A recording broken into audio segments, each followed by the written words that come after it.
मेरे प्यारे बच्चों, आज हम बात करने वाले हैं आपके क्लास 12th के भूगोल के बारे में। आज हम भाग 2 यानी विश्व जनसंख्या वितरण घनत्व और वृद्धि के बारे में जानेंगे। जानते हैं पहले नगरीकरण। नगरीकरण अच्छी नागरिक सुविधाएं नगरीय जीवन के आकर्षण लोगों को नगरों की ओर खींचते हैं। विश्व के विराट नगर प्रतिवर्ष बड़ी संख्या में प्रवासियों का निरंतर आकर्षित करता है। अर्थात देखा गया कि जो नगरीकरण है नगर क्षेत्र में जैसे शिक्षा है, चिकित्सा है, स्वास्थ्य है तथा संचार एवं परिवहन के साथ साथ रोजगार के साथ साथ उपलब्ध होते हैं, जो ग्रामीण क्षेत्रों में लोगों को यहाँ आने के लिए आकर्षित करते हैं, जिससे नागरिक जनसंख्या भी बढ़ सकती है। बात करें औद्योगिक क्षेत्र में यानी औद्योगिक क्षेत्र में देखा गया बड़े-बड़े कारखाने यानी फैक्ट्रियाँ, तो इसमें बात करते हैं जिन क्षेत्रों में अत्यधिक औद्योगिक विकास और औद्योगिक क्षेत्र में वहाँ रोजगार के बेहतर अवसर उपलब्ध होते हैं, जिसमें जनसंख्या उस क्षेत्र के प्रति आकर्षित होते हैं। जैसे इनमें कारखानों के लिए श्रमिक के अतिरिक्त परिवहन चालक, दुकानदार, बैंककर्मी, डॉक्टर, अध्यापक तथा अन्य सेवाएं उपलब्ध करवाने वाले लोग भी शामिल होते हैं।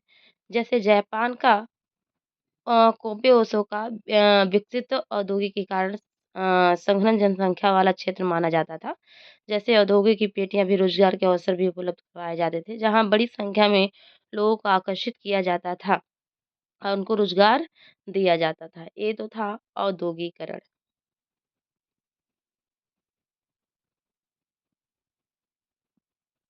बात करें सामाजिक जीवन एवं सांस्कृतिक कारक के बारे में, तो संस्कृति की पहचान के रूप में महत्व रखने वाले क्षेत्र के साथ-साथ सामाजिक व राजनीतिक रूप से शांत क्षेत्र मानव ने बसाया, जो आकर्षित करते हैं।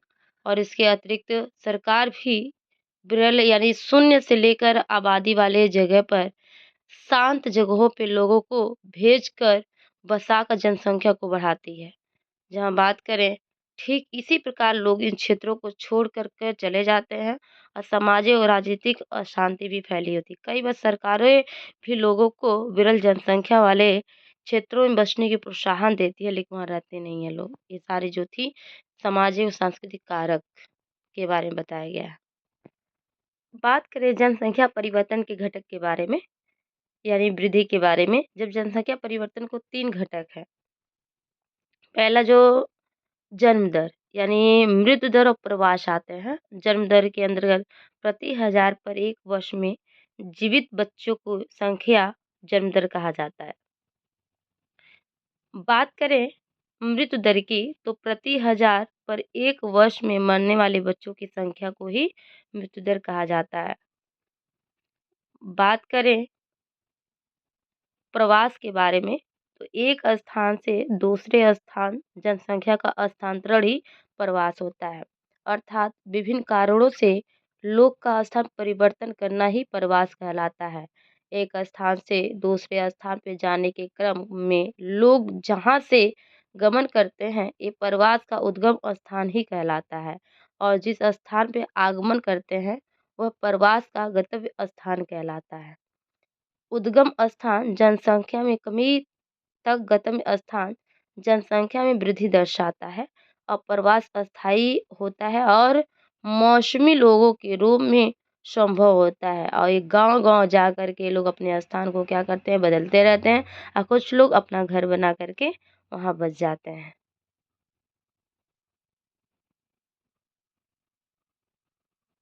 बात करें जनसंख्या वृद्धि के बारे में, तो जन्म दर के मध्य अंतर को ही जनसंख्या वृद्धि कहते हैं।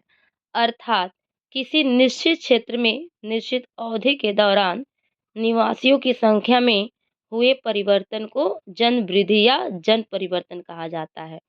जन परिवर्तन किसी क्षेत्र को सामाजिक, आर्थिक, राजनीतिक एवं सांस्कृतिक पृष्ठभूमि को सूचक के रूप में व्यक्त करता है। इसे प्रतिशत के रूप में भी व्यक्त किया जाता है।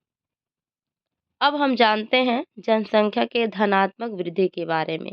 यह तब होती है जब दो समय के अंतरालों के बीच जन्म दर मृत्यु दर से अधिक हो या जन्म अन्य देशों से लोग अस्थायी रूप से उसे देश में प्रवास कर जाएं।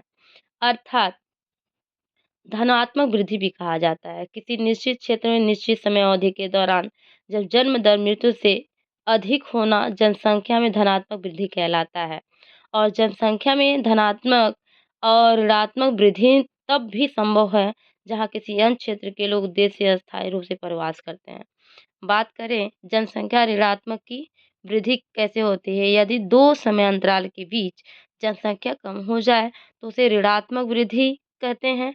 यह तब होती है जब जन्म दर मृत्यु दर से भी कम हो या जब अथवा अन्य देशों में प्रवास किया जाए। अर्थात किसी निश्चित क्षेत्र में निश्चित समय अवधि के दौरान जनसंख्या में हुई नकारात्मक को ऋणात्मक वृद्धि कहा जाता है।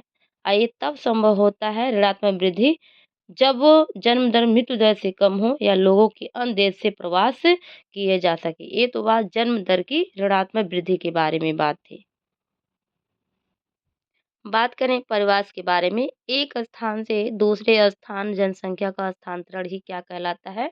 प्रवास कहलाता है, यानी जहाँ रहते हैं घर में। उद्गम स्थान क्या है? जब लोग एक स्थान से दूसरे स्थान पे जाते हैं तो स्थान जहाँ से लोग गमन करते हैं वो क्या कहलाता है? उद्गम स्थान कहलाता है।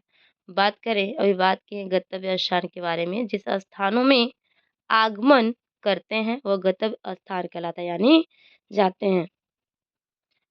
अप्रवास के बारे में, प्रवासी जो किसी नया स्थान पर जाते हैं अप्रवासी कहलाते हैं।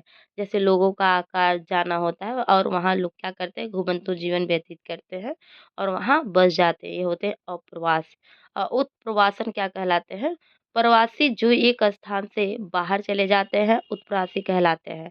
जैसे लोगों का वहाँ रोज छोड़कर चला जाना, यानी हमेशा एक जगह पे स्थिर न रहना, अपना घुमंतु जीवन व्यतीत करना और अपने काम की दुनिया में चले जाना है, क्या कहलाता है? उत्प्रवास कहलाता है। बात करते हैं प्रतिकर्ष कार्य के बारे में, जो बेरोजगारी, रहन-सहन की निम्न दशाएँ, राजनीतिक उपद्रव, प्रतिकूल जलवायु, प्राकृतिक विपदाएँ और महामारी तथा सामाजिक आर्थिक विक्षेपण जैसे कारक उद्गम स्थान को कम आकर्षित बनाते हैं। ये तो था प्रतिकर्ष कारक के बारे में, जैसे बेरोजगारी होती है, जलवायु परिवर्तन होता है, पिछड़ापन होता है, ये सब थे प्रतिकारक के बारे में। अब कारक के बारे में जानते हैं।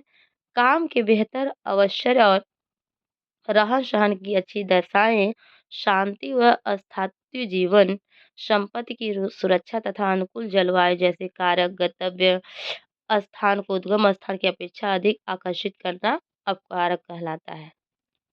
बात करें जनसंख्या प्राकृतिक वृद्धि के बारे में, किसी क्षेत्र विशेष में दो समय अंतरालों में जन्म और मृत्यु दर के अंतर से बढ़ने वाली जनसंख्या को उस क्षेत्र प्राकृतिक वृद्धि कहते हैं। जैसे प्राकृतिक वृद्धि बराबर जन्म दर। बात करें जनसंख्या की वास्तविक वृद्धि, ये वृद्धि तब होती है जब वास्तविक वृद्धि बटे जन्म मृत्यु प्लस अप्रवास उत्प्रवास कहा जाता है। ये तो था जन्म दर संख्या की वास्तविक वृद्धि के बारे में।